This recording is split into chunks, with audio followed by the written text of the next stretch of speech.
And back on the sports news, as we get a chance to talk about a sport that we don't talk about a whole heck of a lot, but the spring season is coming up on the high school and youth levels for lacrosse as we bring in John Welke, president of MELA. That's the Madison Area Lacrosse Association. And thanks for joining us, John.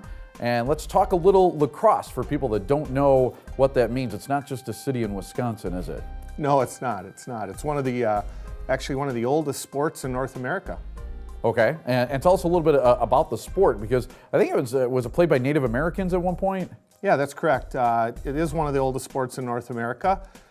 Played on a field similar to a soccer-sized field, and it's basically played with a stick and a ball. It's a team sport, obviously, and there's a goal on either end of the field, and the object is to score goals on your opponent's goal. I know it's really popular, especially like on the East Coast. Now, if people that want to get involved in lacrosse, like in the Madison area, how do they get started? Because I think that could be a tripping point for some people. Yeah, well, we have a lot of local clubs that are in the Madison area, and we, on our website, madlax.org, we have a listing of all the different clubs in the area, and you could just go to the website and look up the club that's closest to the area where you reside and find out all the information you need to know.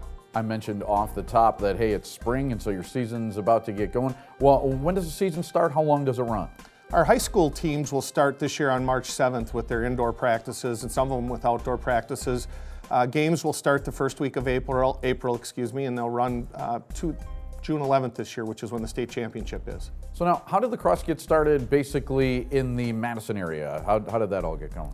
Yeah, it started roughly in 2001 when some boys teams started in the area. Undoubtedly, it started a lot earlier than that with our Native Americans that were in the area.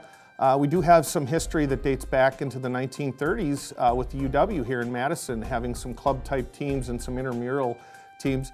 But more recently, as I said, we started in the early 2000s with boys and girls high school teams. Now, what kind of skills do you think makes a good lacrosse player? I mean, how athletic do you really need to be? It looks pretty rough. Yeah, well, we have kids that have played lacrosse since very young, and they come right up through and they play into high school. But we also have kids that play other sports and they transfer over, and some of those skill sets, particularly sports like basketball, soccer, hockey, those are all sports that have great transferable skill sets that allow kids to really transition quite easily into lacrosse. So now, if people want to connect with some teams in the community, how do they go about doing that?